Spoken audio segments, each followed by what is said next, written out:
So, friends, welcome back to this session. And here we discussed already few terminologies related to the project financing.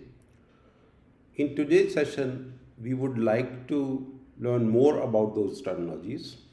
We just explained the definitions or little bit of details about those terminologies.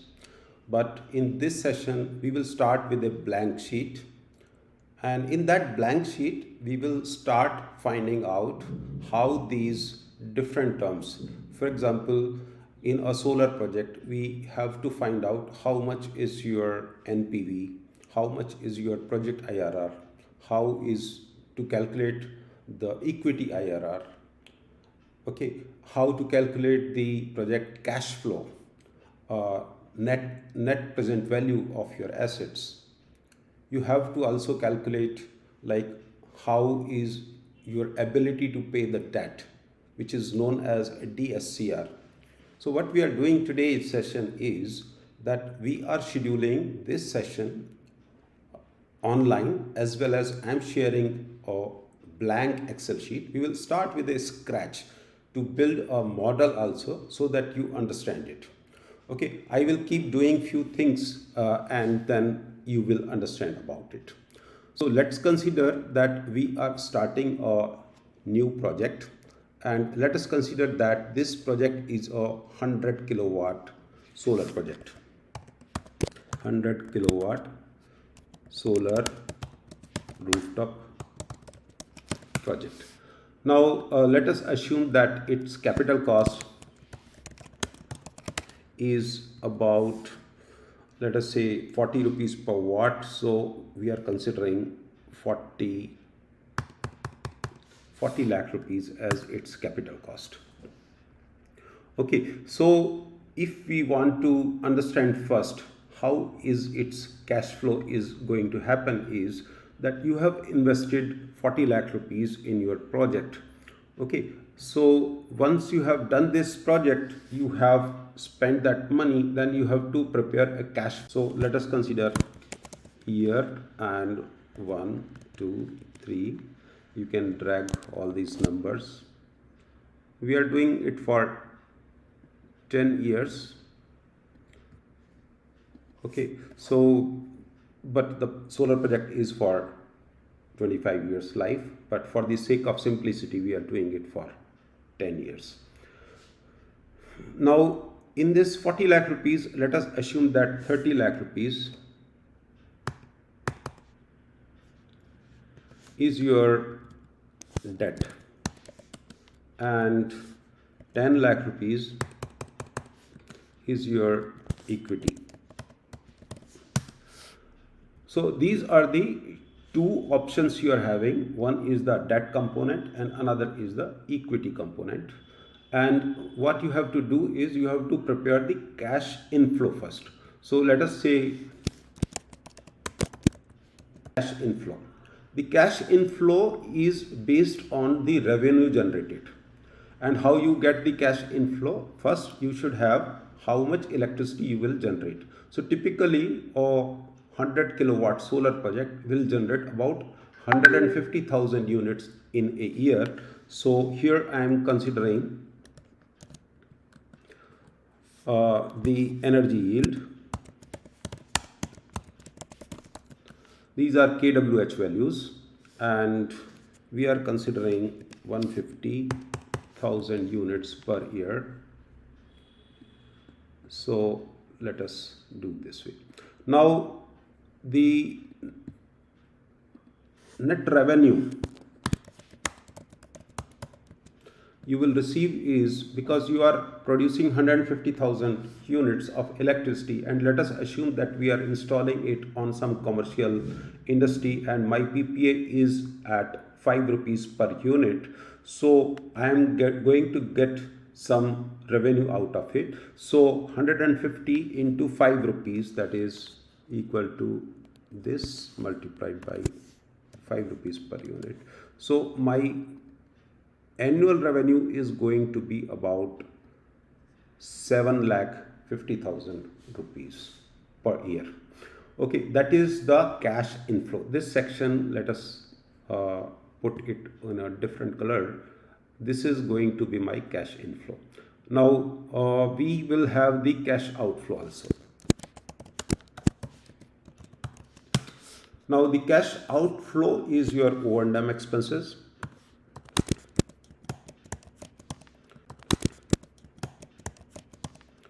Okay, and let us assume that a 100 kilowatt system which is costing some 40 lakh rupees, and annually some 2 to 3% are your cash outflow for the O&M charges. So let us consider some 3% of the project cost as O&M expenses.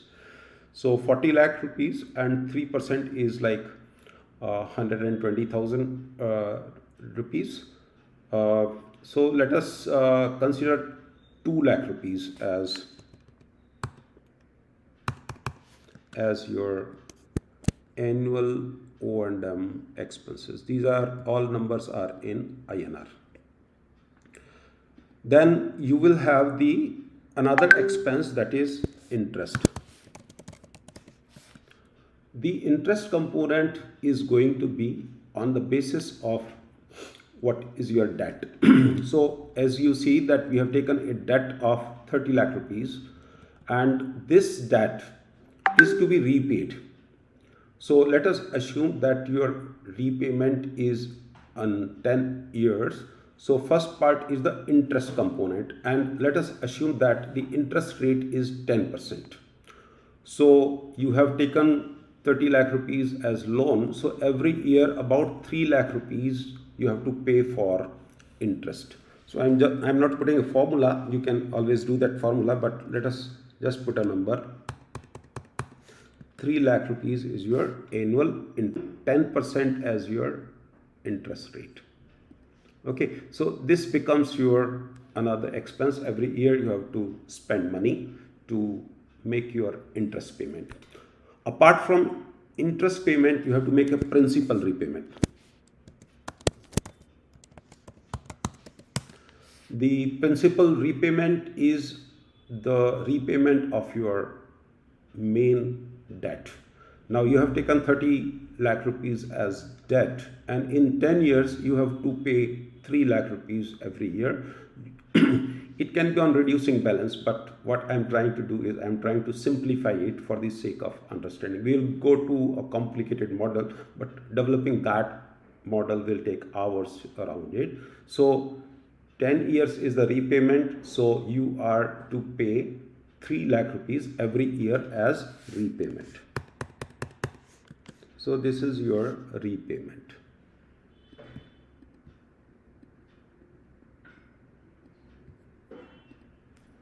Okay, so these are the things which are your part of cash outflow. Let us put it in a different color. So we got how much is the cash inflow, and how much is the cash outflow. Now we need to calculate few things. So first thing, we would like to explain the concept of project IRR, and then we will explain the concept of equity IRR. So if I want to calculate project IRR, let us calculate.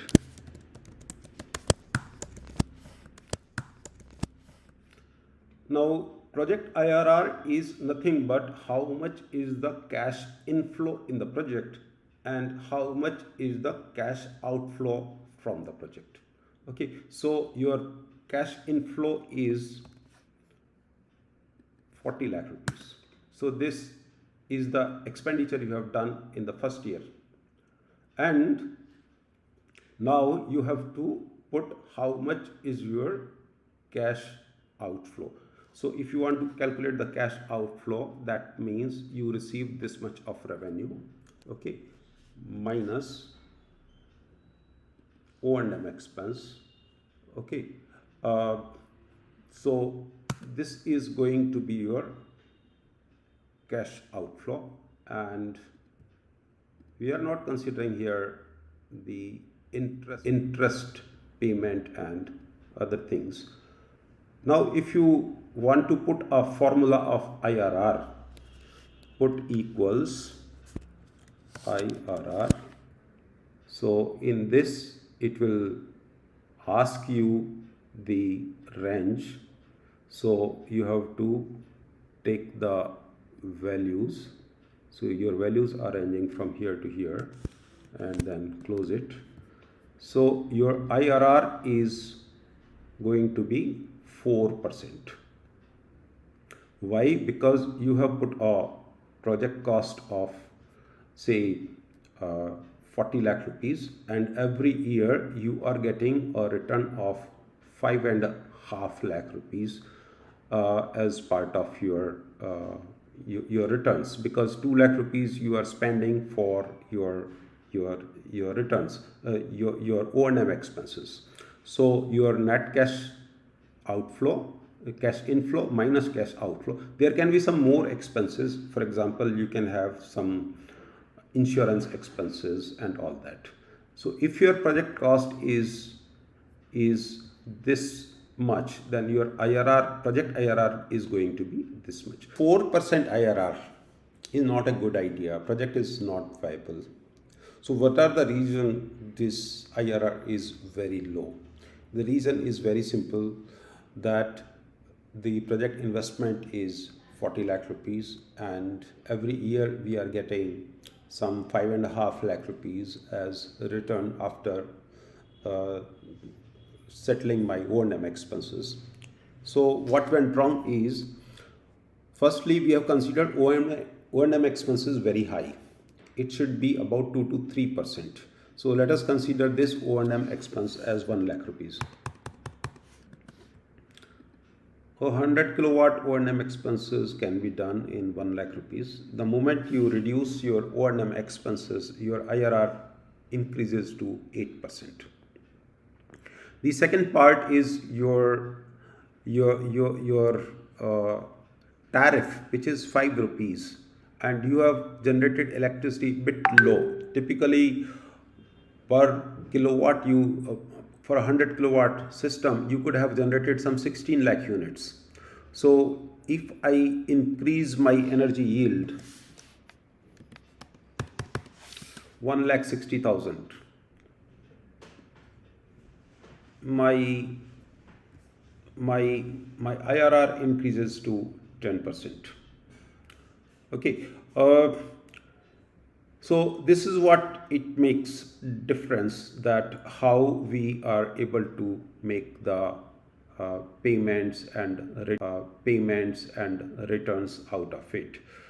One more thing which we have done wrong in this is, what we need to consider is the 40 lakh rupees payment we should consider here in year 0, and here also you should get a revenue of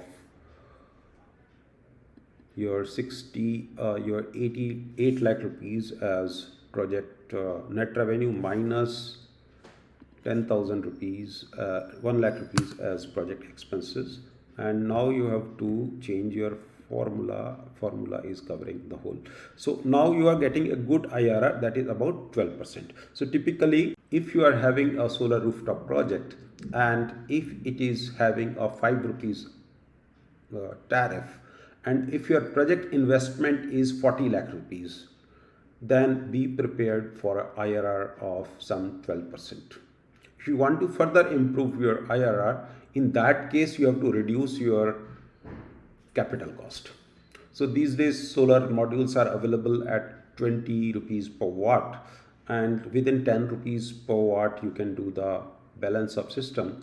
So 30. So my understanding is we considered the project cost also bit higher side.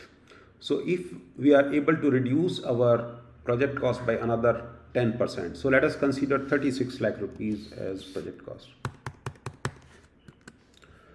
Now you see your IRR has improved to 14%. So what happens is, when you are doing a project, couple of factors play a very important role. You should have a good energy yield. You should control your capital expense for an IRR of some 12%. If you want to further improve your IRR, in that case you have to reduce your capital cost. So these days solar modules are available at 20 rupees per watt, and within 10 rupees per watt you can do the balance of system. So 30, so my understanding is we considered the project cost also bit higher side. So if we are able to reduce our project cost by another 10%, so let us consider 36 lakh rupees as project cost. Now you see your IRR has improved to 14%. So what happens is when you are doing a project, couple of factors play a very important role. You should have a good energy yield. You should control your capital expenses. You should control your O&M expenses. So once you control these expenses, your profitability will increase. So project IRR, that means how much is the capital outflow and how much are the returns out of the project. We are not talking about the interest and repayment while we are considering the project IRR. But when we go to the equity IRR, what we consider is that how much is my investment of my own as equity and how much I am getting out of return against my equity by settling out my interest as well as debt repayment. So let us prepare a cash flow for the calculation of the equity IRR. So I'm putting one more section here, equity IRR. Now here my cash outflow is going to be let us say 10 lakh rupees, and let us keep this as 40 lakh only, the project cost. So 30 lakh as debt and 10 lakh is my equity. So my equity expenditure is 10 lakh rupees. It should be minus. So this is my equity expenditure.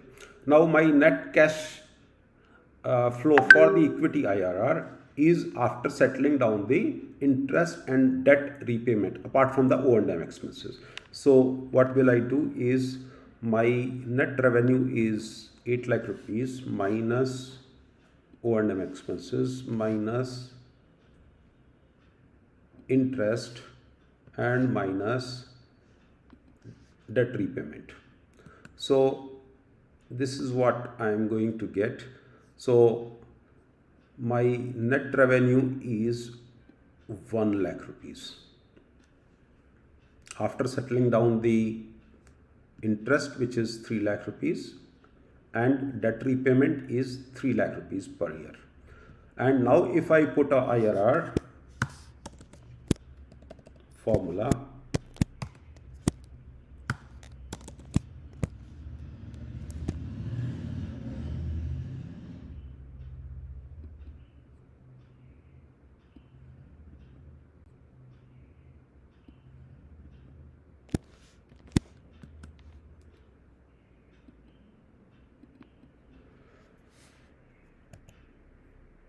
so you invested 10 lakh rupees.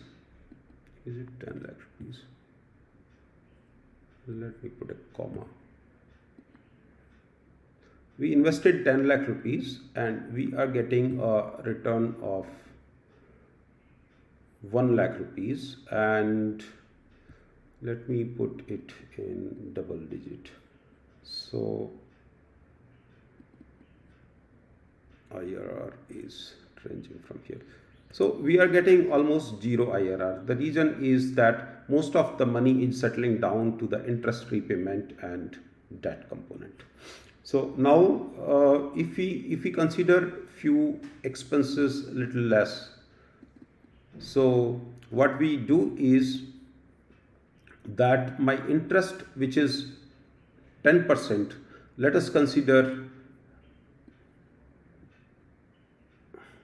10 years I have paid my debt also, and that is 3 lakh rupees. So my interest part, let me assume that I am paying interest at 8%.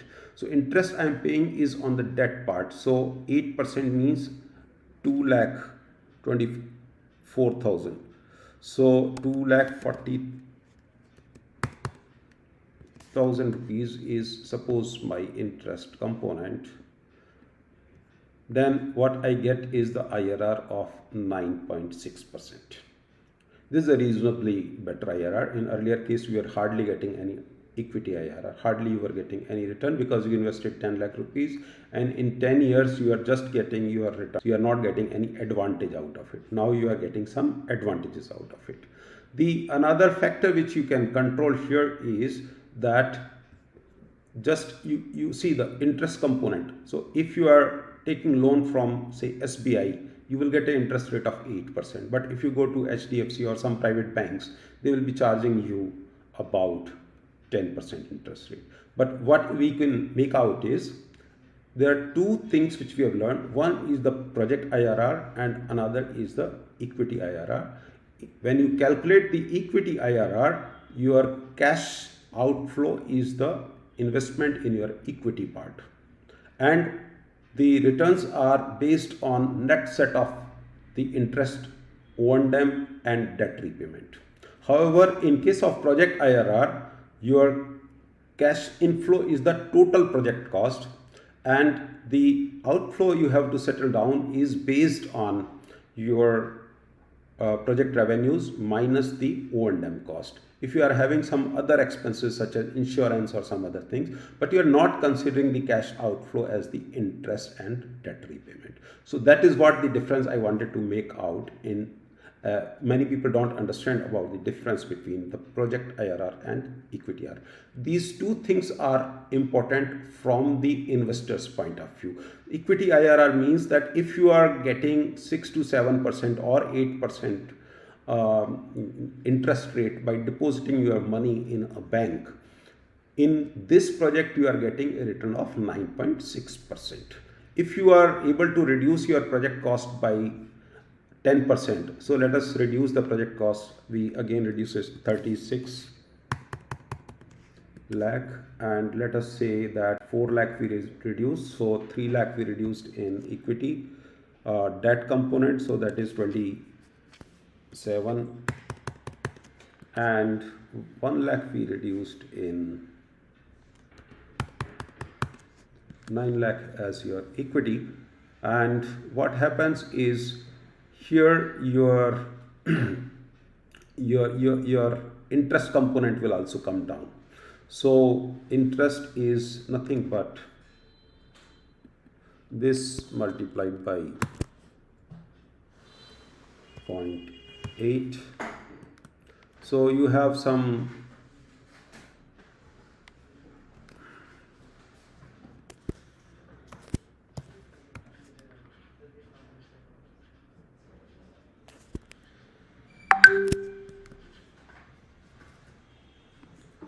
0.8%. So that's what we have understood about project IRR and equity IRR.